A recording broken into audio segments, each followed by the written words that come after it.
मैं ज्योति सिंह गौर।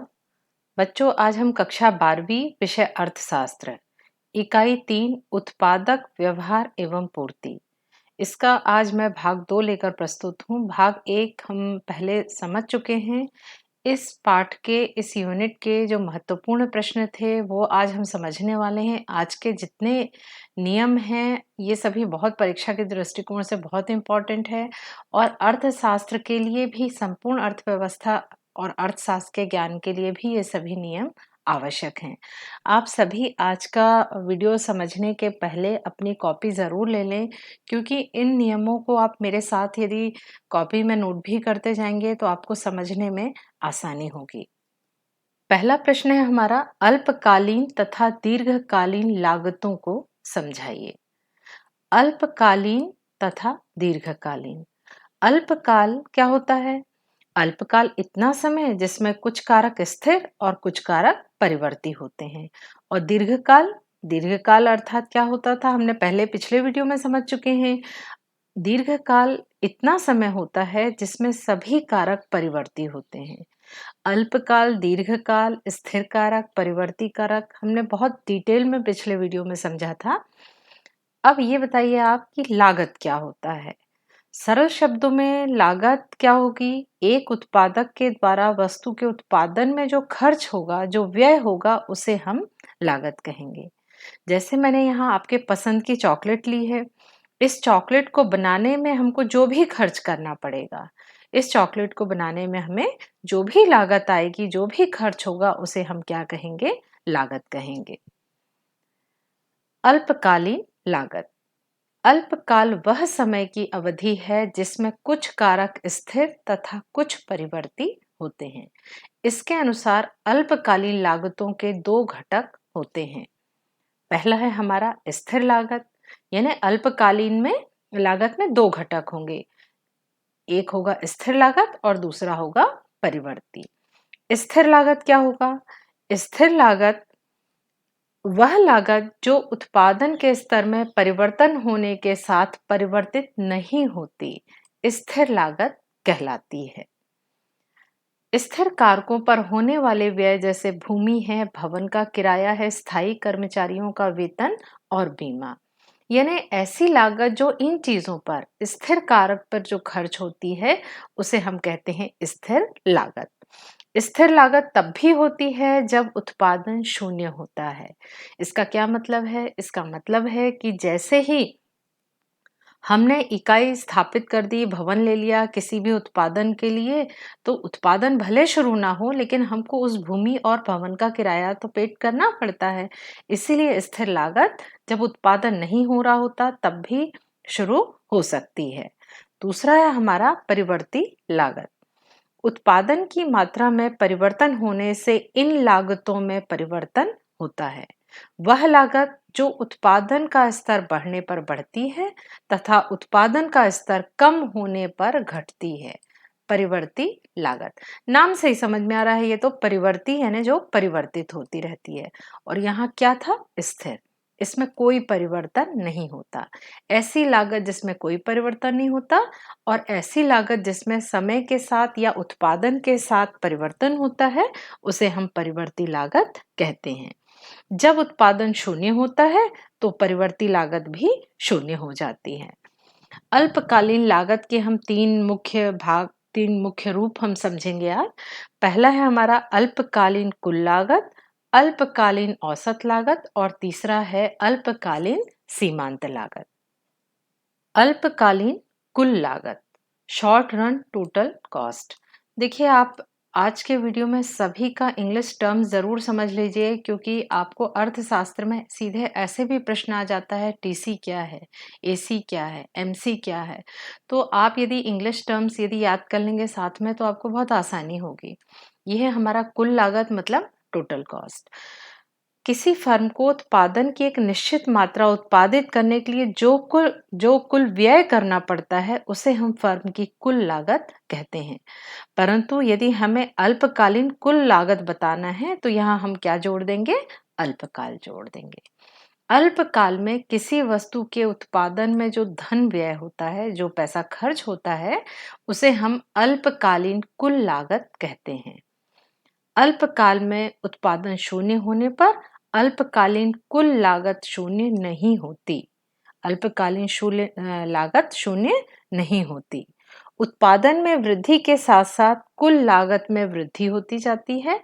स्थिर लागत और परिवर्ती लागत को यदि हम जोड़ देंगे तो हमको क्या प्राप्त हो जाएगी?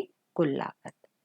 कुल लागत में दोनों जुड़ जाएंगे, कुल स्थिर लागत और कुल परिवर्ती लागत। इन दोनों को यदि हम जोड़ देंगे तो हमको क्या प्राप्त हो जाएगी? कुल लागत।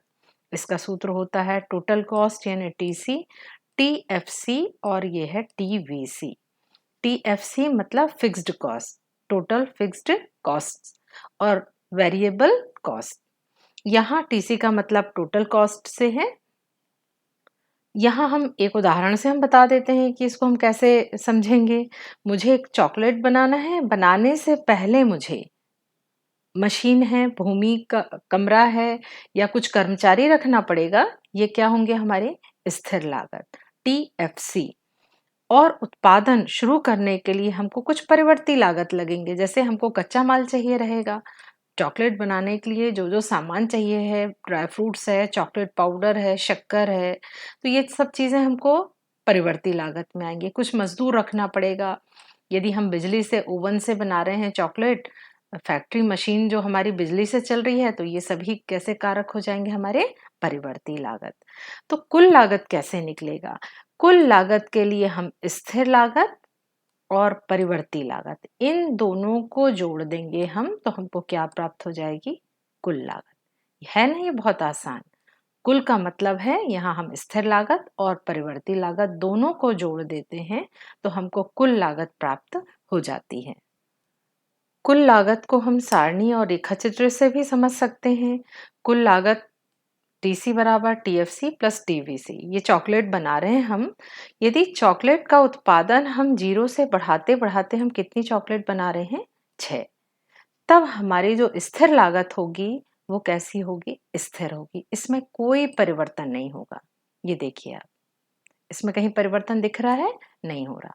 यानी ये लागत कैसी होती है? स्थिर होती है। एक बात और ध्यान देने की है, जब उत्पादन शून्य है तब भी स्थिर लागत होती है। यानी हमारे उत्पादन शुरू होने के पहले, हमारे चॉकलेट बनने से पहले ही हमको कुछ स्थिर लागत खर्च करना पड़ता है। अर्थात ये कैसी होती है? स्थिर होती है। इसको हम रेखा चित्र से समझ लेते हैं। ये देखिए, इसे रेखा चित्र में देखिए कि उत्पादन चाहे कम हो, चाहे उत्पादन यहाँ दिख रहा है एक्स अक्ष में, ये उत्पादन है, और वाई अक्ष में क्या है? टोटल फिक्स्ड कॉस्ट यानी एफसी है। तो जब आप 0 चॉकलेट का उत्पादन कर रहे हैं तब भी कितना है? 10 है। और जब आप 5 चॉकलेट का उत्पादन कर रहे हैं तब भी कितना कॉस्ट है? 10। और जब 6 चॉकलेट का उत्पादन कर रहे हैं तब भी आपकी जो लागत है वो कितनी आ रही है? 10 आ रही है। इसका क्या मतलब है? इसका मतलब है कि इसमें कोई परिवर्तन नहीं होता। इसीलिए स्थिर लागत हमेशा एक्स अक्ष के समानांतर होती है। हमेशा ये किसके समानांतर होती है? एक्स अक्ष के। अब दूसरा है हमारा परिवर्ती लागत, वेरिएबल कॉस्ट, वीसी लिखा है मैंने। जब उत्पादन शून्य है, ये देखिए, जब उत्पादन शून्य है तब परिवर्ती लागत भी कैसी है? शून्य है। जब उत्पादन शून्य है तो परिवर्ती लागत भी शून्य है। और जैसे जैसे हम उत्पादन बढ़ा रहे हैं तो परिवर्ती लागत भी यहाँ देखिए आप बढ़ती जा रही है। 10, 18, 24, 28, 32 और 38। तो यहाँ से आपको साफ साफ समझ में आ रहा है कि उत्पादन बढ़ रहा है तो परिवर्ती लागत भी बढ़ती जा रही है। इसको भी हम चित्र से समझ लेते हैं। देखिए, एक्स अक्ष में हमने वही उत्पादन लिखा है और वाई अक्ष में हमने क्या ले लिया है? वेरिएबल कॉस्ट ले लिया है। ये परिवर्ती लागत को हमने वाई अक्ष पे लिया है। परिवर्ती कारक मूल बिंदु से आरंभ हो रही है। ये देखिए, जब उत्पादन शून्य है तो परिवर्ती लागत भी शून्य होगी, और जैसे जैसे उत्पादन बढ़ता जाएगा तो परिवर्ती लागत भी बढ़ती जा रही है। अब हम ये स्थिर लागत और परिवर्ती लागत इन दोनों को जोड़कर हम क्या निकाल सकते हैं? कुल लागत। ये सूत्र आपने देखा था ना, टीसी बराबर टीएफसी प्लस टीवीसी। इन दोनों को हम जोड़ेंगे तो हमको क्या प्राप्त हो जाएगी? कुल लागत प्राप्त हो जाएगी। इसका भी हम चित्र एक साथ समझ लेते हैं। इस चित्र में स्थिर लागत और परिवर्ती लागत दोनों को हमने एक साथ ले लिया है। ये देखिए, ये स्थिर लागत थी, फैक्टर कॉस्ट जो एक्स अक्ष के समानांतर थी, और ये टीवीसी कैसी थी, शून्य से शुरू हो रही थी और ये उत्पादन बढ़ने के साथ साथ लागत भी बढ़ती जा रही थी। अब है कुल लागत वक्र। ये देखिए, ये है कुल लागत वक्र, ये है टीसी, टोटल कॉस्ट। ये कहाँ से शुरू हो रही है? 10 से शुरू हो रही है। ये भी शून्य से शुरू नहीं होगी। क्यों नहीं शुरू होगी? क्योंकि ये टीएफसी जो स्थिर लागत है कहाँ से शुरू हो रही है? 10 से शुरू हो रही है। तो ये भी देखिए, आप एक विशेषता और दिख रही है आपको कि टीसी यानी कुल लागत और टीवीसी परिवर्ती लागत दोनों एक दूसरे के समानांतर है। दोनों एक दूसरे के प्रत्येक स्तर पर दोनों समानांतर चल रही है। ये अंतर क्यों है? क्योंकि इनके बीच का जो अंतर है ये टीएफसी के बराबर होगा। ये टीएफसी के बराबर इनके बीच भी अंतर होगा। इस तरह से आपने इस चित्र में तीनों चीजें समझ ली, स्थिर लागत, परिवर्ती लागत और ये हो गई हमारी कुल लागत। अब आप बहुत चिंतित हो गए होंगे कि ये बहुत बड़ी समस्या है, कितना सारा हम लिखेंगे। इतना आपको नहीं लिखना है, ये केवल मैंने आपको समझाने के लिए बताया है। आपको अल्पकालीन कुल लागत में सिर्फ ये जो स्लाइड में मैं दे रही हूँ सिर्फ इतना ही लिखना है आपको। ये मैंने आपको बता चुकी हूँ कि कुल लागत, स्थिर लागत और परिवर्ती लागत का योग होती है। आप यहाँ पे सूत्र लिख दीजिए और सूत्र में कौन कौन सी चीजें क्या क्या हैं ये देखिए, और आप ये बना दीजिए चित्र। इतना तो आप बना सकते हैं क्योंकि चित्र को मैंने आपको समझा दिया है कि किस क्यों ये इस तरह का चित्र है, ये टीसी, टीवीसी और टीएफसी। तो आप जब उत्तर लिखें तो अल्पकालीन कुल लागत में आपको केवल इस स्लाइड में जितनी चीजें हैं आपको इतना ही लिखना है। अब अपन देखते हैं अल्पकालीन औसत लागत। उत्पादन की प्रति इकाई लागत को हम औसत लागत कहते हैं। अल्पकालीन कुल लागत में उत्पादन की इकाइयों से भाग देने से जो लागत प्राप्त होती है, उत्पादन की इकाई से भाग देने से जो लागत, किस में भाग देना हमको? कुल लागत से, वह अल्पकालीन औसत लागत कहलाती है। इसका सूत्र क्या है? AC बराबर TC बटे Q। यहाँ औसत लागत क्या है? AC। ये AC मतलब एवरेज कॉस्ट। ये देखिए, ये एवरेज कॉस्ट यानी कुल लागत। ये है हमारा कुल लागत। कुल लागत में हम उत्पादन की इकाइयों का भाग दे देंगे तो हमको क्या प्राप्त हो जाएगी? औसत लागत। देखिए, कठिन बिल्कुल नहीं है। ज्यादा सरल तो ये तरीका है कि आप सूत्र याद कर लीजिए और सूत्र से परिभाषा लिख लीजिए। यहां से मैं आपको परिभाषा बनाना बताती हूँ। अल्पकालीन कुल लागत में उत्पादन की इकाई का भाग देने से जो लागत प्राप्त होती है उसे हम अल्पकालीन औसत लागत कहते हैं। इसका क्या मतलब है कि हम केवल इस सूत्र को याद करके हम पूरी परिभाषा बना सकते हैं। यदि आपको परिभाषा याद हो गई तो आप सूत्र बना लेंगे, लेकिन यदि आपको सूत्र याद है तो आप इससे परिभाषा लिख सकते हैं। इसका हम उदाहरण देख लेते हैं। किसी वस्तु की 6 इकाई उत्पादित करने की कुल लागत यदि 48 रुपए है, तब औसत लागत क्या होगी? कुल लागत कितनी आई? 48, यानी टोटल कॉस्ट कितनी है? 48 रुपीज। और हमने कितनी इकाइयों का उत्पादन किया? 6 इकाइयों का। तो औसत लागत कितनी आई? 8। यानी एक टॉफी बनाने में औसत लागत हमारी लगभग कितने रुपए आई है? 8 रुपए। अगला है हमारा अल्पकालीन सीमांत लागत। किसी वस्तु की एक अतिरिक्त इकाई का उत्पादन बढ़ाने पर अल्पकालीन कुल लागत में जो परिवर्तन होता है उसे अल्पकालीन सीमांत लागत भी कहते हैं। उत्पादन में एक इकाई की वृद्धि करने से कुल लागत में जो वृद्धि होगी उसे ही हम सीमांत लागत कहते हैं। इसका सूत्र भी आप देख लीजिए। MC मतलब marginal cost, TC minus TCN-1, या इसका सूत्र है। इसका उदाहरण देख लो तो आपको सूत्र भी सरल लगने लगेगा। मैंने मान लो कप बनाया, 5 कप को बनाने में हमारी जो कुल लागत आई है वो कितनी आई है? 135। 5 कप को मैंने बनाया है तो 135 इसकी लागत है। और 6 कप यदि मैंने बनाया है तो कुल लागत कितनी आई थी? 180 रुपीज। तो मुझे जो छठवां कप है इसकी सीमांत लागत पता करना है। जो छठवां कप है उसकी सीमांत लागत पता करना है। तो इसके लिए हम क्या करेंगे, ये छठवें DCN मतलब है ये हमको 6 कप बनाने की लागत माइनस 5 कप बनाने की लागत।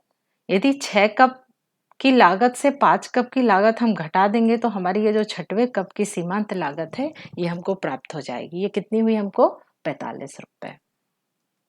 इस तरह से हमने देखा कि अल्पकालीन कुल लागत, अल्पकालीन औसत लागत और अल्पकालीन सीमांत लागत तीनों आसान हैं, इनको समझना भी आसान है। तो आप बहुत एक दो बार आप यदि याद करेंगे तो समझ भी आ जाएगा। वैसे मेरे हिसाब से आप सूत्र के थ्रू याद करेंगे तो ज़्यादा आसान रहेगा। अगला है हमारा दीर्घकालीन लागत। दीर्घकाल वह समयावधि है इसमें उत्पादन के सभी साधनों में परिवर्तन कर सकते हैं। दीर्घकाल में सभी लागतें परिवर्तनशील होती हैं। मैंने पहले ही बताया था कि अल्पकाल में दो तरह की लागत होती है, स्थिर लागत और परिवर्तनशील लागत, जबकि दीर्घकाल में केवल परिवर्तनशील लागत होती है। मांग में परिवर्तन के अनुसार उत्पादन का पैमाना परिवर्तित होता है। दीर्घकाल में फर्म अपनी इच्छा व आवश्यकता अनुसार संयंत्र या प्लांट में परिवर्तन कर सकती है। अल्पकाल की भांति दीर्घकाल में स्थिर और परिवर्तनशील लागत में अंतर करने की आवश्यकता ही नहीं रह जाती, क्योंकि यहाँ पर केवल कौन सी लागत होती है, परिवर्तनशील लागत होती है। और यहाँ हम क्या करते हैं, मांग के अनुसार हम पूर्ति को भी बढ़ा घटा सकते हैं। यदि मांग में किसी वस्तु की मांग में कमी आ रही है तो उसकी पूर्ति भी क्या हो जाएगी, कम हो जाएगी। यदि सारे लोग प्याज खाना छोड़ दें तो प्याज का उत्पादन भी क्या होगा, कम होगा। यदि सब लोग प्याज बहुत ज्यादा खाने लगे, प्याज की मांग बहुत अधिक बढ़ जाए तो दीर्घकाल का समय रहता है, तो लोगों को अंदाजा हो जाता, किसान को अंदाजा हो जाता है कि लोग बहुत ज्यादा प्याज की डिमांड कर रहे हैं, तो प्याज का उत्पादन क्या हो जाएगा, बढ़ जाएगा। तो इस तरह से दीर्घकाल में मांग और पूर्ति दोनों आपस में संयोजन कर ले सकती है, क्योंकि समय कैसा होता है, अधिक होता है। इसको आप ऐसे भी समझ सकते हो कि आपके पास जमीन है, हम दीर्घकाल में इसका उपयोग किसी भी काम के लिए कर सकते हैं। हम चाहें तो हमारे पास ये किसान, हम यहाँ पे खेती करते थे, परंतु यदि हमें लग रहा है कि हमारे जो जमीन है शहर से लगी हुई है तो हम यहाँ कोई कॉलोनी डेवलप कर सकते हैं या किसी उद्योग को स्थापित कर सकते हैं, तो हम अपनी आवश्यकता के अनुसार इसमें परिवर्तन कर सकते हैं। दीर्घकालीन लागत में भी हम तीन पढ़ेंगे, दीर्घकालीन कुल लागत, दीर्घकालीन औसत लागत और दीर्घकालीन सीमांत लागत। ये तीनों चीजें आप पढ़ चुके हैं अल्पकाल में, इसलिए मैं कह रही थी कि आप अल्पकाल अच्छे से समझ लीजिए। ये देखिए कुल लागत है, यहाँ औसत लागत है और ये हमारा सीमांत लागत। तीनों में कोई अंतर नहीं है, बस ये काल का अंतर है। ये दीर्घकाल हो गया और पहले हमने क्या पढ़ा था, अल्पकाल में। अल्पकालीन कुल लागत, अल्पकालीन कुल लागत जैसे ही दीर्घकाल में, यदि आप यहाँ पे हम जहाँ पे भी पहले लिखा था ना वहां अल्पकाल लिखा था, यहाँ हम केवल एक शब्द बदल देंगे, दीर्घकाल। क्या लिख देंगे हम, दीर्घकाल। दीर्घकाल में किसी वस्तु के उत्पादन में जो धन व्यय होता है उसे दीर्घकालीन कुल लागत कहते हैं। बस अंतर यहाँ पे इस बात का है, ये महत्वपूर्ण बात है। दीर्घकाल में उत्पादन शून्य होने पर दीर्घकालीन कुल लागत भी शून्य हो जाती है, जबकि हमने अल्पकाल में क्या देखा था कि अल्पकाल में उत्पादन शून्य होने पर भी कुल लागत शून्य नहीं होती।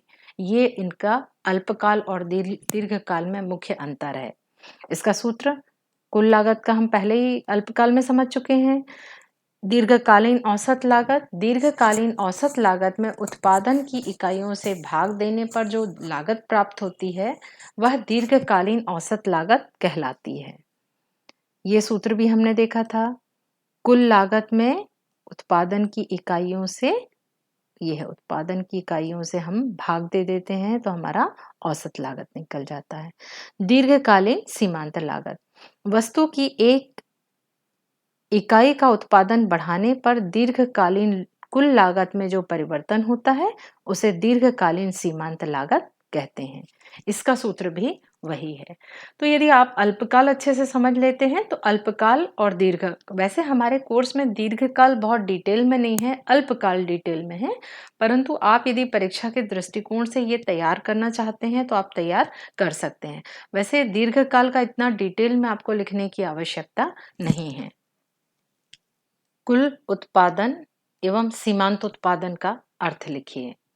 अगला प्रश्न है, कुल उत्पाद, सीमांत उत्पाद तथा औसत उत्पाद में संबंध स्पष्ट कीजिए। और अगला प्रश्न है, हास्यमान सीमांत उत्पाद नियम या परिवर्ती अनुपातों का नियम को चित्र के द्वारा स्पष्ट कीजिए।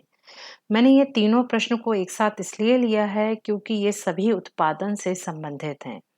यदि आप पढ़ाई के बाद अपना कोई मान लो उद्योग शुरू करना चाहते हैं तो आपका उद्देश्य क्या रहेगा? लाभ अधिक कमाना।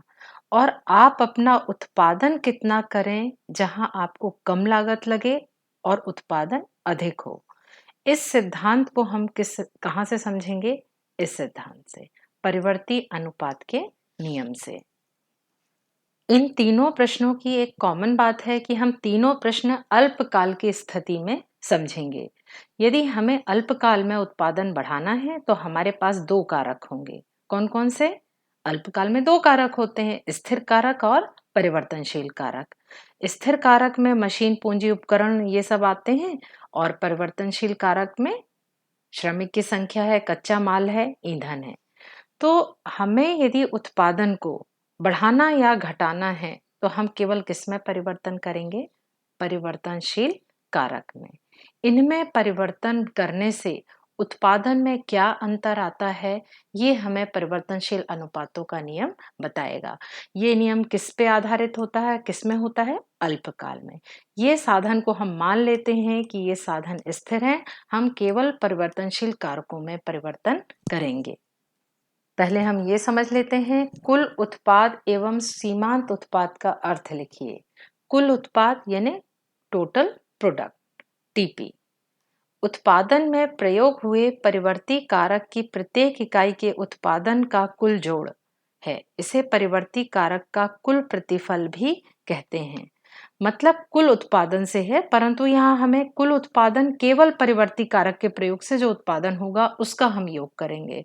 स्थिर कारक में, स्थिर कारक के उपयोग से जो उत्पादन होगा उसे हम योग नहीं करेंगे।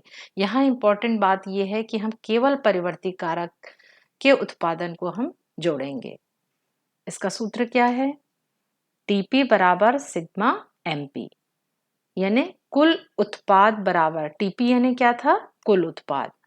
यदि हम सिग्मा सीमांत उत्पाद को जोड़ देंगे तो हमको क्या प्राप्त हो जाएगा? कुल उत्पाद।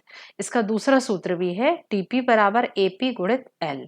एपी यानी औसत उत्पाद गुणित साधन की इकाइयां। हम कुल उत्पाद दो तरह से निकाल सकते हैं। एक तो हम निकाल सकते हैं सीमांत उत्पाद से, यदि हमें सीमांत उत्पाद पता है तो हम कुल उत्पाद निकालेंगे, या हमें औसत उत्पाद और साधन की इकाइयां पता है, इससे भी हम कुल उत्पाद ज्ञात कर सकते हैं। सूत्र उदाहरण देख लीजिए। मान लीजिए कि श्रम परिवर्ती कारक है और पूंजी स्थिर कारक है। 4 श्रमिकों का प्रयोग करने पर चॉकलेट का उत्पादन 64 इकाइयों के बराबर होता है, तो यह कुल उत्पादन कहलाएगा। हम कितने का उत्पादन कर रहे हैं? 64 इकाइयों का। यदि हमारे पास कितने श्रमिक हैं? टोटल 4 श्रमिक हैं। यदि मान लो पहला श्रमिक 10 बना रहा है, दूसरा श्रमिक 18, तीसरा 20 और चौथा 16 इकाई। ये श्रमिक में हमने परिवर्तन किया है, तो कुल उत्पादन कितना प्राप्त हो गया हमको? 64। इस तरह से ये चारों श्रमिकों के द्वारा जितनी वस्तुओं का उत्पादन होगा, जितनी चॉकलेट का उत्पादन होगा, उसको हम जोड़ लेंगे तो हमारा क्या प्राप्त होगा? कुल उत्पाद। अगला है हमारा सीमांत उत्पाद। सीमांत उत्पाद एमपी से अभिप्राय कुल उत्पाद में परिवर्तन से है। जब परिवर्ती कारक की एक अधिक इकाई का प्रयोग किया जाता है, उत्पत्ति के अन्य साधनों को स्थिर रखकर परिवर्तनशील साधनों की एक अतिरिक्त इकाई का उत्पाद में प्रयोग करने से कुल उत्पाद में जो वृद्धि होती है उसे हम सीमांत उत्पाद कहते हैं। इसको हम सूत्र इसका क्या है? m बराबर टीपी एन माइनस टीपी यानी टोटल प्रोडक्ट, एमपी मतलब मार्जिनल प्रोडक्ट। इसको भी हम उदाहरण से समझ लेंगे। यदि 2 श्रमिक मिलके कुल उत्पादन का मतलब क्या है यहाँ पे? टीपी। यदि 2 श्रमिक का कुल उत्पादन 28 इकाई करते हैं एवं 3 श्रमिक मिलकर, ये गलती से लिख गया है 30, 3 श्रमिक मिलकर कुल उत्पाद कितना करते हैं? 48 इकाई का करते हैं।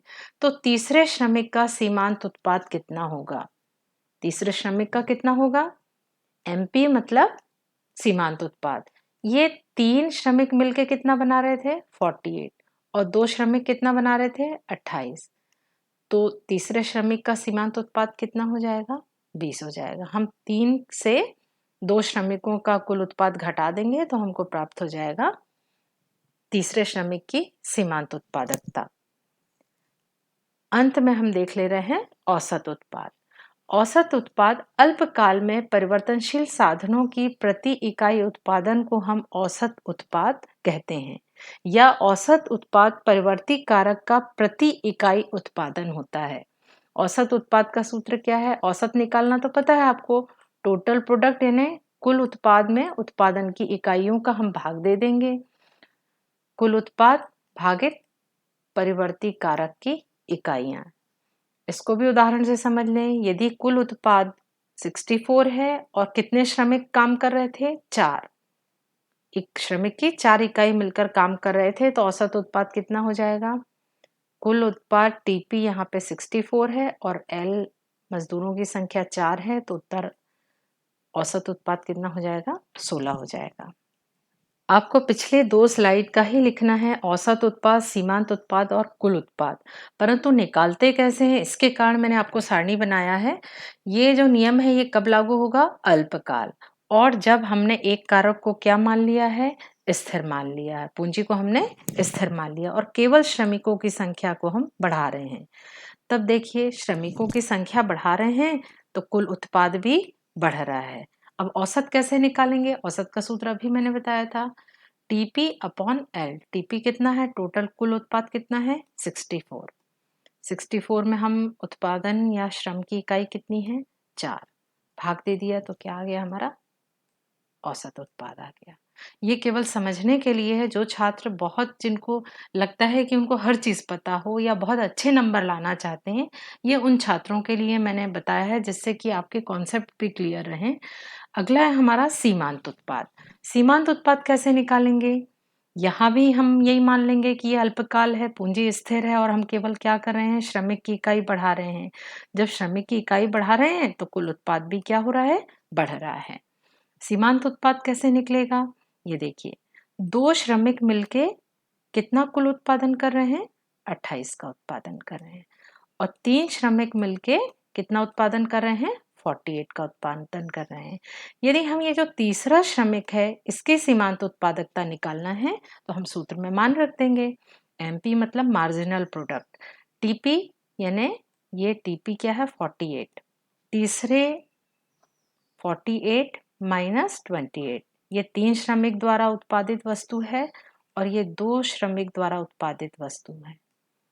तो ये जो 20 जो अंतर आ रहा है ये किसके द्वारा उत्पादन किया गया है? ये तीसरे श्रमिक के द्वारा किया गया। तो इस तरह से ये क्या निकल गया? हमारा सीमांत उत्पाद निकल गया। कुल उत्पाद भी हम बिल्कुल वैसे ही निकाल लेंगे। पूंजी स्थिर है, मजदूरों की संख्या हम बढ़ा रहे हैं तो कुल उत्पादन भी बढ़ रहा है। ये हमने अभी औसत उत्पाद निकाल लिया था। औसत कैसे निकालते हैं? 10 में 1 का भाग दिए, 10 आ गया। 28 में 2 का, टीपी में एल का भाग दिए, 28 में 2 का भाग दिए तो ये कितना हो गया? 14। 48 में हम 3 का भाग दे दिए तो ये हो गया 16।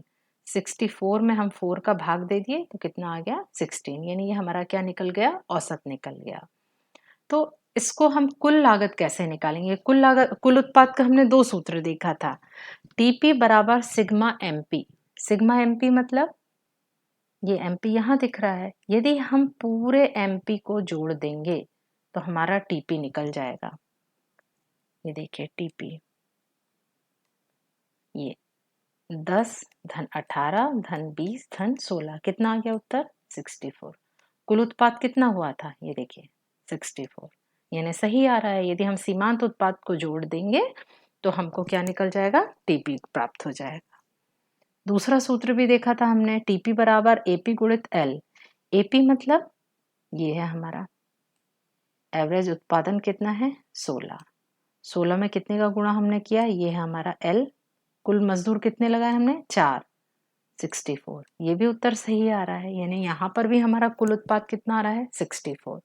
तो ये जो तीनों स्लाइड हैं ये आपको परीक्षा में नहीं करना है। जिन छात्रों को यदि समझना है कि ये सूत्र कैसे काम करता है और सूत्र से उत्तर कैसे आता है, ये उन छात्रों के लिए है। हमारा अगला प्रश्न है, कुल उत्पाद, सीमांत उत्पाद और औसत उत्पाद में संबंध बताइए। पिछले प्रश्न में हमने पढ़ा था कुल उत्पाद क्या है, सीमांत उत्पाद क्या है और औसत उत्पाद क्या है। अब हमको क्या पढ़ना है, इनके बीच संबंध। इस बार मैं आपको सारणी नहीं बल्कि चित्र बताऊंगी, और चित्र आप बहुत ध्यान से समझ लेना। यदि आपने चित्र याद कर लिया या समझ लिया तो दोनों प्रश्न आगे के आपको बन जाएंगे। यहाँ पर जो दिया है ये हम सबसे पहले देख लेते हैं कुल उत्पाद का चित्र। टीपी याद रख लीजिए, कुल उत्पाद मैं बार बार आपको टीपी ही कहूंगी, क्योंकि आपको जहां भी चित्र बनाना है आपको टीपी से व्यक्त करना पड़ेगा।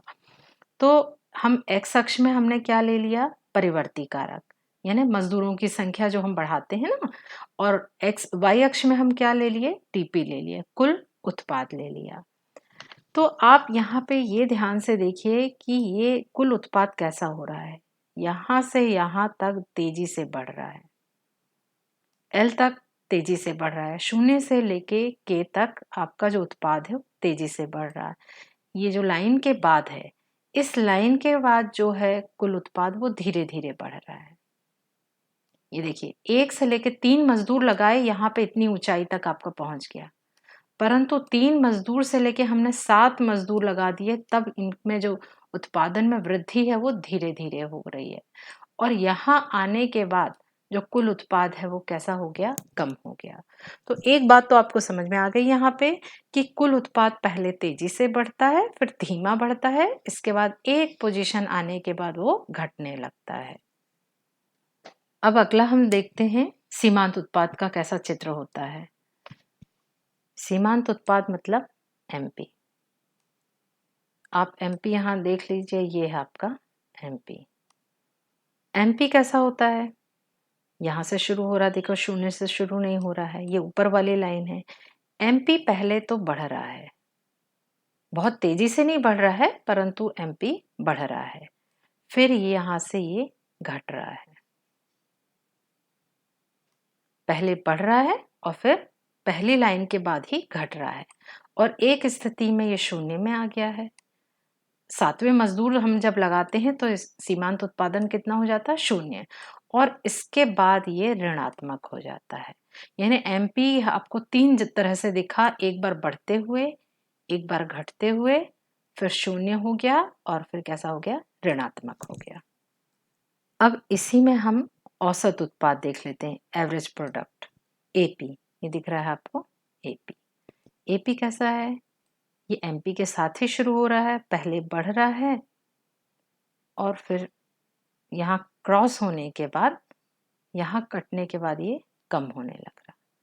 लेकिन एपी की ये खासियत है कि ये ऋणात्मक नहीं है, ये शून्य नहीं है। एपी यानी औसत उत्पाद पहले बढ़ता है और फिर कम होता है। अब पूरे दोनों चित्रों को हम एक साथ समझ लेते हैं। देखिए, अभी आप मेरे साथ लग रहा होगा कि मैडम पता नहीं क्या बता रही हैं, बहुत सरल है, बहुत ही सरल है, आपको पेशेंसफुली सुनना तो पड़ेगा। अगली स्लाइड में ही आपको ये बहुत आसान लगने लगेगा। ये देखिए, ये जो ऊपर वाला मैंने बताया था कि ये है हमारा परिवर्ती कारक, एक्स अक्ष में हम परिवर्ती कारक लेते हैं और वाई अक्ष में यहाँ पे कुल उत्पाद लेते हैं, और यहाँ पे एपी और एमपी ले लेते हैं नीचे वाले में। तो ये चित्र में दिया हुआ है, देखिए पहले स्टेज में तेजी से बढ़ रहा है, फिर धीरे धीरे बढ़ रहा है, फिर ये माइनस हो, मतलब ऋणात्मक हो, घट रहा है, ऋणात्मक सॉरी, घट रहा है। ये है हमारा कुल उत्पाद। अब हम मार्जिनल प्रोडक्ट देखते हैं, ये बढ़ रहा है, फिर घट रहा है, फिर शून्य हो रहा है यहाँ पे और फिर ऋणात्मक हो रहा है, यानी कुल एमपी ही है जो ऋणात्मक हो रहा है। एपी और टीपी दोनों ऋणात्मक नहीं हो रहे हैं। और एपी कैसा है, पहले ये बढ़ रहा है और यहाँ जहां क्रॉस हुआ इसके बाद से ये कैसा होने लगता है, घटने लगता है। ये हमारा औसत उत्पाद। तो ये दोनों चित्र हमने साथ में समझ लिया। अब आप कहेंगे कि इसको परीक्षा में हमको कैसे बनाना, क्योंकि चित्र तो आपको बनाना ही पड़ेगा। तो ये देखिए आपको कैसे बनाना है। ये आप एक लाइन आप थोड़ी पास में बना लीजिए इसको, और ये एक थोड़ी सी दूर पे। यहाँ हम एक्स अक्ष में क्या ले लिया हमने, परिवर्ती कारक, और वाई अक्ष में हमने यहाँ ऊपर पे क्या लिया था, टीपी यानी कुल उत्पाद, और नीचे हमने क्या लिया था, एपी और एमपी। इतना तो आपसे बन जाएगा, ऊपर टीपी है, नीचे एपी और एमपी है। अब हमको चित्र बनाना है। टीपी आपको याद होगा कि तेजी से बढ़ता है, ये देखिए तेजी से बढ़ गया यहाँ तक, फिर यहाँ से धीरे धीरे बढ़ रहा है और फिर घट रहा है। ये क्या था हमारा, टीपी। है ना आसान बहुत। अब हम पहले बना लेते हैं एमपी। पहले हम बना लेते हैं एमपी। एमपी यहाँ से शुरू हो रहा है, पहले तो बढ़ रहा है फिर घट रहा है, लेकिन एक खास बात थी कि ये यहाँ पे क्रॉस हो रहा था शून्य पे, और फिर यहाँ पे ऋणात्मक हो रहा था। ये हमारा क्या है, एमपी है। ये हमारा एमपी है। पहले बढ़ रहा है फिर घट रहा है, फिर यहाँ शून्य हुआ और यहाँ ऋणात्मक हो गया। अब हम बनाते हैं एपी। एपी ये जहां पर ये क्रॉस होगा एमपी से, उसके बाद से एपी कम होने लगता है। ये है हमारा एपी। है ना बहुत सरल। यदि आपने ये चित्र बना लिया तो आप 2 प्रश्नों के उत्तर बहुत आसानी से लिख लेंगे। सिर्फ ये चित्र से ही आपका पूरा प्रश्न का उत्तर है। टीपी आपको याद हो गया, एमपी याद हो गया। ये एमपी में एक खास बात और है, यहाँ एमपी शून्य है, यहाँ पे टीपी अधिकतम है। जहां पर यह शून्य होता है वहां पर टीपी अधिकतम होता है।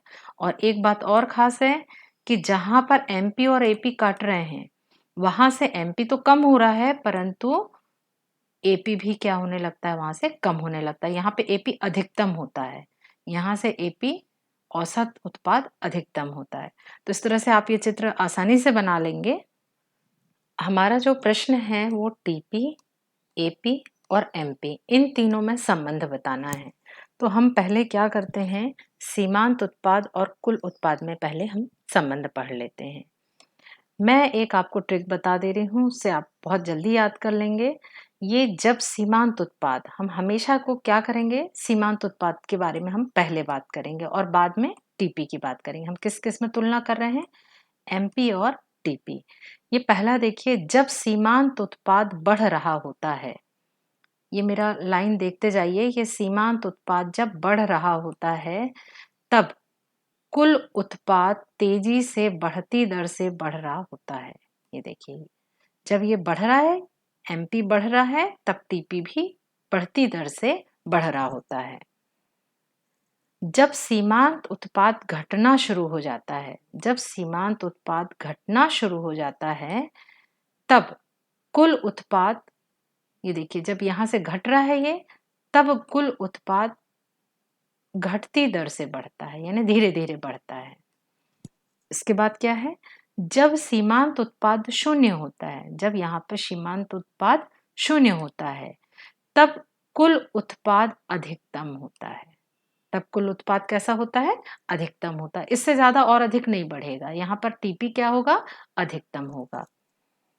जब सीमांत उत्पाद ऋणात्मक होता है, ये देखिए यहाँ पे नीचे, जब सीमांत उत्पाद ऋणात्मक होता है तो टीपी भी कम होता है। तो है ना बहुत आसान। मैंने 4 स्टेप्स में बताए। सबसे पहले यहाँ, फिर तीसरा इनमें रिलेशन बताया, और चौथा ये वाला। यहाँ ये ऋणात्मक है तो ये घट रहा है। तो ये चारों पॉइंट आप चित्र से देख के अपने मन से लिख सकते हैं। और ये ट्रिक भी मैंने पहले बता दी है कि हम हर लाइन में पहले किसको लिख रहे हैं, सीमांत उत्पाद को लिख रहे हैं। अब हम सीमांत उत्पाद और औसत उत्पाद के बीच संबंध बता देंगे। यहाँ पर भी वही ट्रिक करेंगे हम पहले यहाँ पर एमपी पहले लिखेंगे और एपी बाद में लिखेंगे। जब सीमांत उत्पाद औसत उत्पाद से अधिक होता है तब औसत उत्पाद बढ़ता है। जब सीमांत उत्पाद औसत उत्पाद से अधिक होता है, इससे अधिक ये दिख रहा है ना, ये एमपी, तो औसत उत्पाद भी बढ़ रहा होता है। जब सीमांत उत्पाद औसत उत्पाद दोनों बराबर होते हैं, कहाँ बराबर है ये देखिए, दोनों बराबर होते हैं, तब औसत उत्पाद अधिकतम होता है। ये औसत उत्पाद यहाँ पे अधिकतम है, ये औसत उत्पाद है, ये अधिकतम है। जब सीमांत उत्पाद औसत उत्पाद से कम होता है, तब औसत उत्पाद भी कम होने लगता है। जब सीमांत उत्पाद कम होता है तो औसत उत्पाद भी कम होने लगता है। सीमांत उत्पाद शून्य और ऋणात्मक हो सकता है, परंतु औसत उत्पाद ऋणात्मक और शून्य नहीं हो सकता। एक विशेष बात ये हमने देखी थी कि कुल उत्पाद और औसत उत्पाद कभी भी शून्य नहीं थे, दोनों कैसे थे, लाइन के ऊपर ही थे। केवल मैंने पहले ही बताया था जब दोनों चित्र देखे थे हम, कि केवल एमपी ऋणात्मक और शून्य होता है, एपी और टीपी कैसे होते हैं, ऋणात्मक नहीं होते या ये शून्य नहीं होते। तो इस तरह से आप दोनों में संबंध यदि पॉइंट वाइज आप करेंगे, चित्र से अभ्यास कर लीजिए, तो आप आसानी से इनके बीच संबंध बता सकते हैं। अगला प्रश्न है, हास्यमान सीमांत उत्पाद नियम या परिवर्ती अनुपातों का नियम, इसे हास्यमान प्रतिफल का नियम भी कहते हैं। अर्थशास्त्र की जो मुख्य समस्या है कि हिंदी में एक ही नियम को 4-5 नामों से जाना जाता है, तो बच्चों को पता होने के बाद भी वो कंफ्यूज होते हैं कि ये पता नहीं कौन सा नियम है। इसलिए मैंने यहाँ पे तीनों नाम लिख दिए हैं। उत्पत्ति हास्य नियम उत्पत्ति के कुछ साधनों को स्थिर रखकर अन्य साधनों की मात्रा में वृद्धि करने के फलस्वरूप उत्पादन की मात्रा पर पड़ने वाले प्रभाव की व्याख्या करता है। यानी ये भी नियम किस पर लागू होता है, अल्पकाल। इसमें कुछ साधन को स्थिर रख देते हैं और अन्य साधन में हम धीरे धीरे वृद्धि करते हैं, जिससे उत्पादन में क्या प्रभाव पड़ता है, इसको हम परिवर्ती अनुपात का नियम कहते हैं।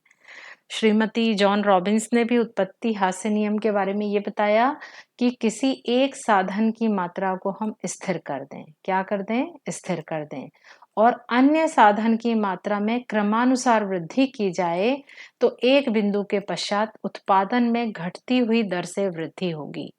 यानी हम जैसे जैसे साधन बढ़ाएंगे तो उत्पादन तो बढ़ेगा, परंतु थोड़ी देर के बाद, थोड़ी स्थिति के बाद उसमें जो वृद्धि है वो धीमी गति से होती है। उत्पत्ति के कितने साधन होते हैं, ये सब उत्पत्ति के साधन है, उत्पत्ति के कारक हैं।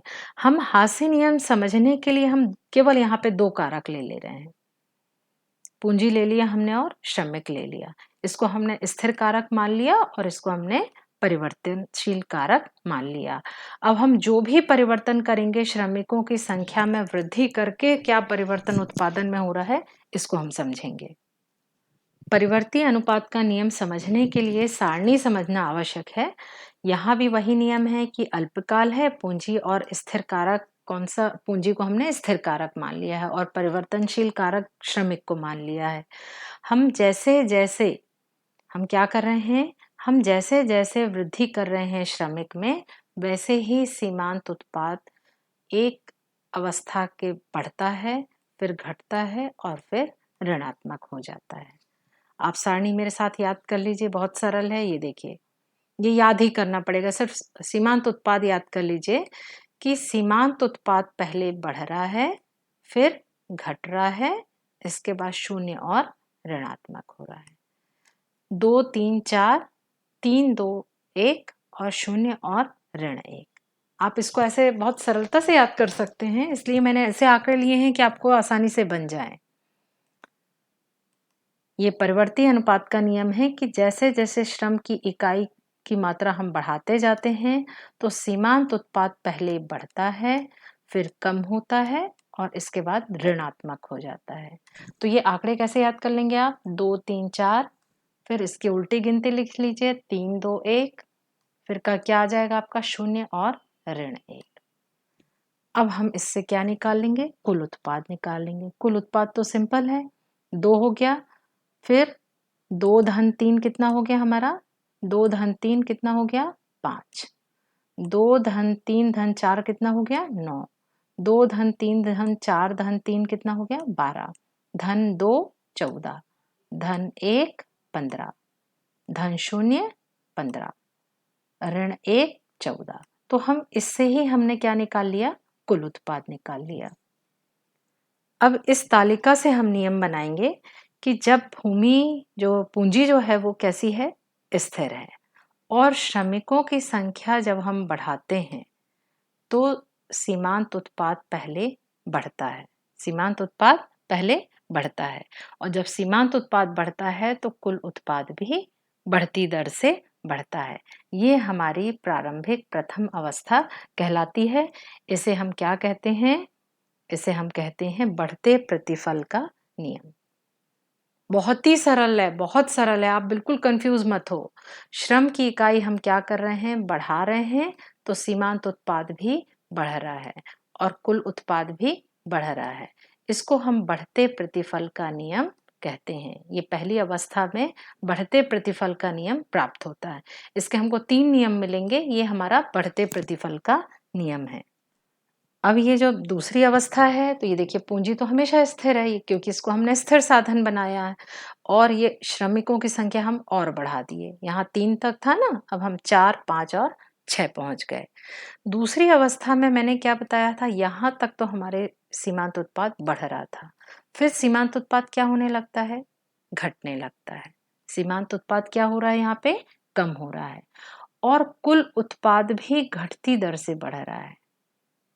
जितना तेजी से ये बढ़ रहा था 2, 5, 9, और ये कैसा बढ़ रहा है? 12, फिर 14, फिर 15। 14 के बाद एक ही बढ़ा, और 12 के बाद 2, 14, मतलब 2 अंक ही यहाँ से बढ़े, जबकि यहाँ पे तेजी से बढ़ रहा था, और यहाँ पे कुल उत्पाद धीरे धीरे बढ़ रहा है। इस द्वितीय अवस्था को हम घटते प्रतिफल का नियम कहते हैं। जब सीमांत उत्पाद घट रहा है और कुल उत्पाद घटती दर से बढ़ रहा है, इस दूसरी अवस्था को हम घटते प्रतिफल का नियम कहते हैं। अब तीसरा है हमारा, देखिए ये तो हर में वही रहेगा। पूंजी कैसी है? स्थिर है। श्रम की इकाई हम धीरे धीरे बढ़ाते जा रहे हैं। यहाँ देखिए 6 तक पहुंच गए थे, 7 और 8 हमने और मजदूर बढ़ा दिया, 7वां मजदूर भी लगा दिया और 8वां भी लगा दिया। अब क्या हो रहा है सीमांत उत्पाद में? मैंने पहले ही स्लाइड में, पिछले स्लाइड में अपन ने बात की थी ना, कि अब ये शून्य हो जाएगा और ये ऋणवान हो जाएगा, यानी यहाँ पे अब सीमांत उत्पाद घटने लगेगा। तो कुल उत्पाद भी देखिए अब घटने लगा। ये देखिए 15 से 15 ही हुआ, और 15 से और उल्टा क्या होने लगा? 14। यानी अब उद्योग में जो उत्पादन है वो उल्टा होने लगा। यानी हम मजदूर तो बढ़ा रहे हैं, लेकिन उत्पादन जितना बढ़ना चाहिए वो बढ़ नहीं रहा, बल्कि क्या हो रहा है? घट रहा है। तो इस तरह से ये जो तीसरी अवस्था होगी, ये ऋणात्मक प्रतिफल का नियम कहलाएगा। देखिए एक बार फिर से मैं रिवाइज करा देती हूँ। यहाँ पे ये पूंजी के साधन स्थिर हैं, श्रम की इकाई धीरे धीरे बढ़ रही हैं, कुल उत्पाद सीमांत उत्पाद पहले बढ़ रहा है, तो कुल उत्पाद तेजी से बढ़ रहा है। इसको हम बढ़ते प्रतिफल का नियम कहते हैं। दूसरी अवस्था में सीमांत उत्पाद कम हो रहा है और कुल उत्पाद धीमी गति से बढ़ रहा है। इसको हम घटते प्रतिफल का नियम कहते हैं। सीमांत उत्पाद यहाँ शून्य और ऋणात्मक हो रहा है, और कुल उत्पाद यहाँ घट रहा है। इसे हम ऋणात्मक प्रतिफल का नियम कहते हैं। इसी को हम किस तरह से परीक्षा में लिखेंगे? प्रथम अवस्था, इस अवस्था में स्थित साधनों का अच्छे ढंग से उपयोग होने के कारण कुल उत्पाद बढ़ती हुई दर से बढ़ता है। पहली अवस्था में हमने देखा था ना कि कुल उत्पाद बहुत तेजी से बढ़ रहा था, इसलिए सीमांत उत्पाद और औसत उत्पाद भी बढ़ रहा था। इसे हम बढ़ते प्रतिफल का नियम कहते हैं। दूसरा है, इस अवस्था में कुल उत्पाद घटती हुई दर से बढ़ता है। यदि आप तालिका को अच्छे से समझ लेंगे तो ये अपने मन से लिख लेंगे, इसलिए मैं जोर दे रही हूँ कि आप तालिका को अच्छे से बना लें, जिससे ये बहुत आसानी से लिख लेंगे आप। औसत उत्पाद दोनों ही घटता है, इसीलिए इसे हम घटते प्रतिफल का नियम कहते हैं। और तीसरी अवस्था में हमने क्या देखा था? इस अवस्था में कुल उत्पाद घटता है। कुल उत्पाद था ना 15, 15 के बाद क्या हो गया था? 14। कुल उत्पाद क्या होने लगा था? घट रहा था। इस अवस्था को हम ऋणात्मक प्रतिफल का भी नियम कहते हैं। अब इस नियम का रेखा चित्र से तो आपका पीछा नहीं छूटने वाला है, लेकिन आप रजिस्टर में बनाएंगे तो आप मैक्सिमम 1.5 पेज में आपके नोट्स बन जाएंगे। आपको मैं इतना डिटेल में समझा रही हूँ, इसलिए आपको लग रहा है कि ये बहुत बड़ा है, परंतु आप मेरे साथ जब नीचे मैं डिस्क्रिप्शन में आपको नोट्स दे दूंगी, आप नोट्स बना लेंगे, तब आपको समझ में आएगा कि ये तो बहुत आसान था। और ये जो है प्रश्न, ये आपको 5 नंबर के प्रश्न आ सकता है इसमें से। और ये बहुत इंपॉर्टेंट भी है। अब नियम का ये रेखा चित्र है। अब बस आप मेरे साथ कॉपी में लिखते जाना तो सब बन जाएगा। ये देखिए, ये भी वही बात है, ये टीपी है यहाँ पे भी जो हम पहले समझ चुके थे। ये हमारे परिवर्ती कारक है एक्स अक्ष में, वाई अक्ष में कुल टीपी है हमारी। ये देखिए, ये तेजी से बढ़ रहा है पहली अवस्था तक, फिर धीरे बढ़ रहा है और फिर ये घट रहा है और कुछ नहीं है यहाँ पे। और मार्जिनल प्रोडक्ट यानी सीमांत उत्पादन यहाँ से शुरू हो रहा, बढ़ रहा है, घट रहा है, ये शून्य हो रहा है और ऋणात्मक। कहीं कोई कठिनाई आई क्या? नहीं आई। यहाँ हमने एपी नहीं लिया है, केवल क्या लिया है? एमपी लिया है। ये जो पहली अवस्था है, जब ये एमपी बढ़ रहा है और ये टीपी तेजी से बढ़ रहा है, तो यहाँ पे कौन सी अवस्था लगेगी? बढ़ते प्रतिफल का नियम। ये पहला स्टेज है हमारा, बढ़ते प्रतिफल। अब दूसरे में देखिए, एमपी कम हो रहा है और ये धीमी गति से बढ़ रहा है, तो ये कौन सी अवस्था होगी? ये सेकंड स्टेज है। ये घटते प्रतिफल का नियम है। पहली स्टेज बढ़ते प्रतिफल का नियम। अब देखिए तीसरे में, ये ऋणात्मक हो रहा है एमपी और टीपी कम हो रहा है। ये कौन सी स्टेज है? तीसरी। ये लाइन मैंने इसलिए खिंचवा दिया था कि आपका जो चित्र है वो कहीं गलत नहीं होगा, बिल्कुल गलत नहीं होगा, और उसके आधार पर आप बहुत अच्छे से चित्र बना पाएंगे। यहाँ पर जो स्थिति होती है तीसरी स्टेज पे, वो होती है ऋणात्मक प्रतिफल का नियम। इसको भी मैं जल्दी जल्दी आपको बनाना बता दूं। ये देखिए, ये कुल उत्पाद लिया, यहाँ सीमांत उत्पाद लिया, यानी यहाँ पे हमने टीपी ली और यहाँ पे एमपी ले लिया हमने। यहाँ परिवर्ती कारक, यहाँ परिवर्ती कारक। अब बाकी तो हमको बनाना पड़ेगा। यहाँ पे टीपी तेजी से बढ़ रहा था, फिर धीमा बढ़ रहा था, फिर नीचे आ रहा था। ये हमारा टीपी। और ये एमपी कैसा हो रहा था? यहाँ से नहीं, सॉरी, यहाँ से बढ़ रहा है, फिर घट रहा है, और यहाँ पे जब ये अधिकतम होता है ना, तब ये यहाँ पे ही क्रॉस करेगा, यहाँ पे ये शून्य रहेगा और इसके बाद ये ऋणात्मक आ जाएगा। ये हमारा एमपी है। ये क्या होगा? हमारा एमपी। ये जो पहली अवस्था है, ये बढ़ रहा है एमपी, तब टीपी तेजी से बढ़ रहा है। ये हमारी कौन सी स्टेज थी? फर्स्ट स्टेज थी। फर्स्ट स्टेज में जब एमपी बढ़ रहा होता है, इसको हम बढ़ते प्रतिफल का नियम कहते हैं। ये दूसरा क्या था? एमपी घट रहा था और टीपी धीमी गति से बढ़ रहा था। ये स्टेज दूसरी है। जब एमपी घट रहा है, इसको हम हास्यमान प्रतिफल का नियम कहते हैं। और तीसरी स्टेज कब थी? जब एमपी ऋणात्मक था और टीपी भी कम हो रहा था। ये हमारा ऋणात्मक प्रतिफल का नियम। देखिए, है ना बहुत आसान? बहुत ही आसान है, लेकिन मैंने आपको चित्र इसलिए दिखाया ताकि आपको उससे देखकर आसानी से आप बना सकें। आप चित्र बनाइए तो आप सीधे यहाँ पे 2 डंडे खींच लीजिए, इनका डिस्टेंस थोड़ा ध्यान रखिए, और ये वाला और ये ज़्यादा ऊंचा नहीं होना चाहिए। ये नियम आप जब तक अर्थशास्त्र पढ़ेंगे, कॉलेज में पढ़ेंगे, कॉलेज की आपकी जब तक की पढ़ाई रहेगी तब तक ये आपका नियम काम आएगा। यदि आपने आज अच्छे से समझ लिया तो आपके कॉलेज की पढ़ाई भी बहुत आसान हो जाएगी, क्योंकि बहुत सारी चीजें इन्हीं नियम पर आधारित हैं। अब मेरा जो एक महत्वपूर्ण प्रश्न है था, जो शुरू में मैंने बताया था कि आप एक उद्योगपति बनेंगे तब आप उत्पादन कहाँ तक करेंगे? क्या आप पहली जो स्टेज है, यहाँ पर उत्पादन को रोक देंगे? यहाँ हम उत्पादन को नहीं रोकेंगे, क्योंकि परिवर्ती कारक की प्रत्येक अतिरिक्त इकाई लगाने से सीमांत उत्पादन अधिक गति से बढ़ रहा था। यहाँ उत्पादन तेजी से बढ़ रहा था, इसीलिए यहाँ पर हम उत्पादन को नहीं रोकेंगे। अब क्या हम ये तीसरी अवस्था जो होगी, यहाँ पर हम रोकेंगे? यहाँ पर भी नहीं रोकेंगे, यहाँ नहीं रोकेंगे, क्योंकि परिवर्ती कारक की प्रत्येक अतिरिक्त इकाई लगाने से हमको जो कुल उत्पादन में क्या होने लगा? यहाँ पे घाटा होने लगा, हानि हो रही है। तो आप कहाँ पर, आप किस स्टेज में अपनी फैक्ट्री का उत्पादन करेंगे? हम अपने फैक्ट्री का जो उत्पादन करेंगे वो स्टेज 2 पे करेंगे, जहां पर हमारा सीमांत उत्पादन कम हो रहा है, परंतु कुल उत्पादन क्या हो रहा है? बढ़ रहा है। तो इस तरह से जो हमारा उत्पादन है, ना ही स्टेज 1 में रुकेगा और ना ही स्टेज 3 में रुकेगा। हम जो उत्पादन अपने उद्योग का करेंगे वो कहाँ करेंगे? स्टेज 2 पे। अब ये लास्ट प्रश्न है। मैं कोशिश कर रही थी कि इतना लंबा वीडियो ना बने और अलग-अलग प्रश्न बनाऊँ, परंतु सभी एक दूसरे से संबंधित हैं, इसीलिए मेरे पास ऑप्शन नहीं था कि मैं अलग-अलग वीडियो बनाऊँ। और आप सबको धीरे-धीरे करके समझिए, लेकिन आप कॉपी में लिख के समझेंगे तो आप चारों प्रश्नों को 5 प्रश्नों को बहुत अच्छे से कर सकते हैं, और पाँचों प्रश्न एक दूसरे से संबंधित हैं। हमारा ये आज का वीडियो का लास्ट प्रश्न है, लागत वक्र यू आकृति के क्यों होते हैं? समझाइए। यू क्यों लिखा है? क्या आप में से ऐसा कोई बच्चा है जो अंग्रेजी का यू वर्ड ना जानता हो? शायद सभी बच्चे यू शब्द से परिचित हैं कि यू की आकृति कैसी है। तो ये कह रहा है कि लागत वक्र यू आकृति के क्यों होते हैं? इसका मतलब है कि यहाँ लागत अधिक होती होगी और यहाँ लागत कम होती होगी। यानी लागत में 2 बार ऐसी स्थिति आती है जब लागत अधिक होती है, ये जो ऊपर के क्षेत्र हैं, और नीचे ऐसी स्थिति आती है जब लागत कम होता है। तो हमको इसको भी समझना है।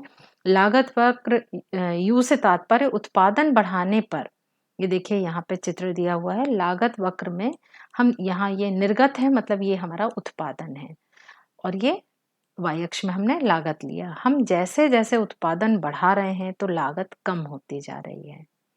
अब हमने और उत्पादन बढ़ा दिया, यहाँ उत्पादन बढ़ रहा है ना, तो जैसे हमने और अधिक उत्पादन बढ़ा दिया तो लागत फिर से बढ़ने लगी। तो आपको ये यू आकार का दिख रहा है ना, औसत परिवर्ती लागत। इसको हम एसी भी कहेंगे, एवरेज कॉस्ट। वास्तव में हमने बहुत प्रकार की लागत पढ़ी, लेकिन औसत परिवर्ती लागत वक्र ही कैसा होता है? यू आकृति का होता है। ये आप और डिटेल में कॉलेज में पढ़ेंगे।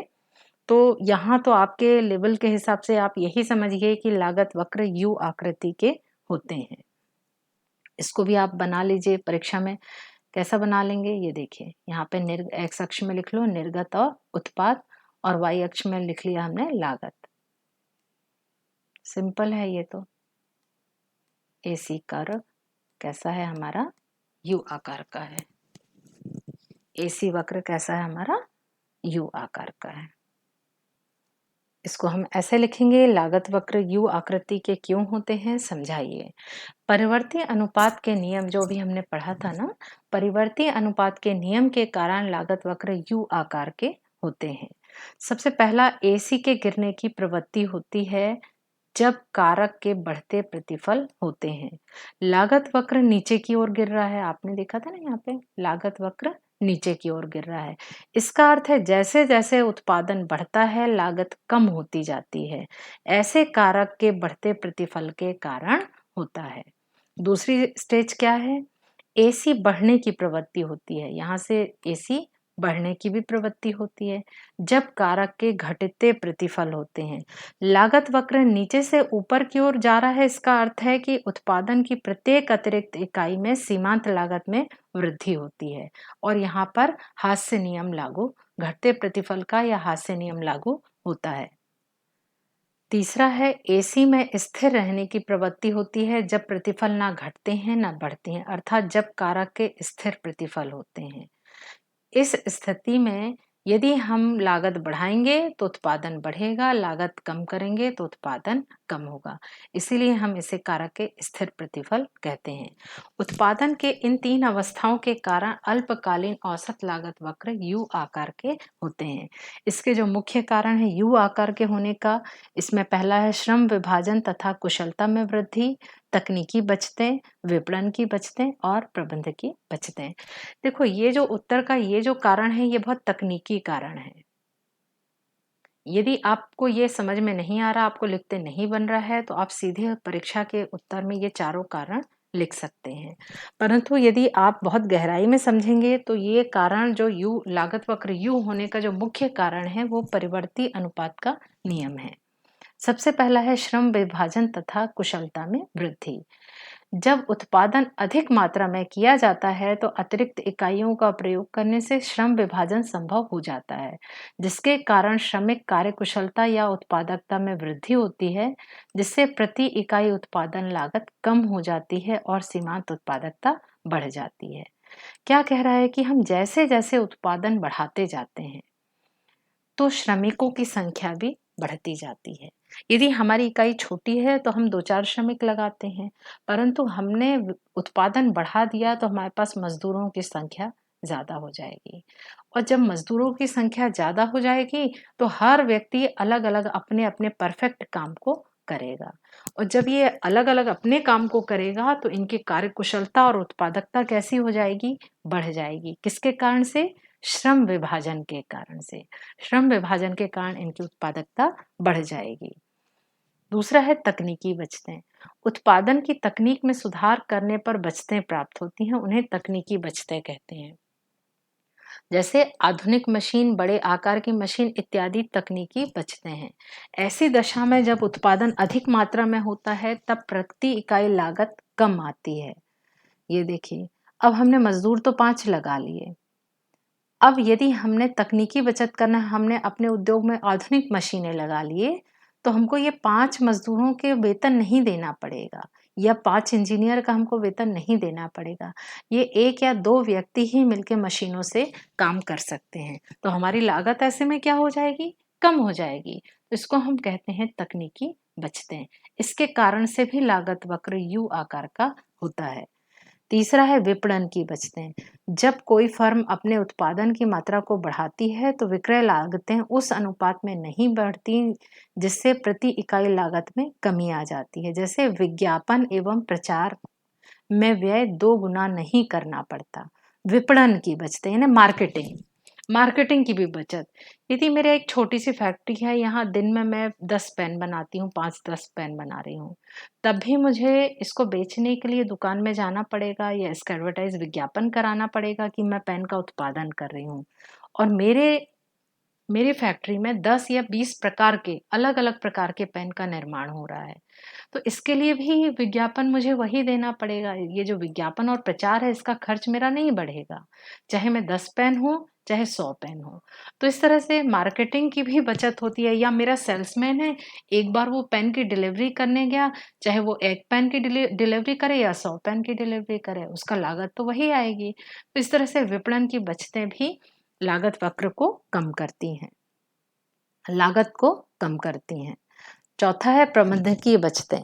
उत्पादन की मात्रा बढ़ाने पर प्रबंध पर होने वाले व्यय में कमी आती है, जिसे प्रबंधकीय बचतें कहते हैं। एक कुशल प्रबंधक अधिक मात्रा में उत्पादन का प्रबंध उसी कुशलता से कर सकता है जितना कि थोड़े उत्पादन का। एक कुशल प्रबंधक। मैंने एक मैनेजर रखा, मेरे फैक्ट्री में 10 पेन बन रहे थे। अब मेरे यही मैंने मैनेजर रखा, अब मेरे फैक्ट्री में 100 पेन बन रहे हैं। अब मुझे पहले 10 पेन के लिए भी इसे उतनी ही तनख्वाह देना पड़ रहा था और 100 पेन बनाने वाली फैक्ट्री के लिए भी मुझे उतनी ही तनख्वाह देना पड़ रहा है। तो अब ये इसकी कुशलता थी, पहले ये अच्छे से काम नहीं कर रहा था क्योंकि फैक्ट्री छोटी थी। तो ये उसी कुशलता से बड़े उद्योग को भी काम कर सकता है। तो इस तरह से ये कहलाती है हमारी प्रबंधकीय बचतें। तो ये आज के हमारे पूरे प्रश्न 4-5 प्रश्न जितने भी थे, बहुत बहुत आपको लग रहा होगा थकान भरे लग रहे होंगे, मुझे पता है, परंतु मैं डिस्क्रिप्शन बॉक्स में इसके नोट्स डाल दे रही हूँ और आप इसको समझने का प्रयास कीजिए। केवल ये परीक्षा के दृष्टिकोण से नहीं समझिए कोई भी चीज़ को। यदि आप अर्थशास्त्र पढ़ रहे हैं, इसका मतलब है कि आपको आगे भी पढ़ना है, कॉलेज में भी पढ़ना है। उस वक़्त आपको इसकी का महत्व समझ में आएगा कि मैंने 12th क्लास में अच्छे से पढ़ लिया, तो मुझे सारी चीज़ें समझ में आ रही हैं। और ये आज के वीडियो के जितने नियम हैं, ये सभी नियम आपको कॉलेज स्तर पे भी पढ़ने पड़ेंगे। तो आप परीक्षा के लिए तैयार रहिए। परीक्षा में थोड़ा टाइम ज़रूर है, परंतु परीक्षा होगी ज़रूर। तो और परीक्षा हो चाहे ना हो, हमको यदि अभी हम फ्री हैं, तो हमको ज्ञान के लिए पढ़ाई तो करनी ही चाहिए, है ना? तो चलिए, थैंक यू। अपना ध्यान रखिए, अपने परिवार का ध्यान रखिए।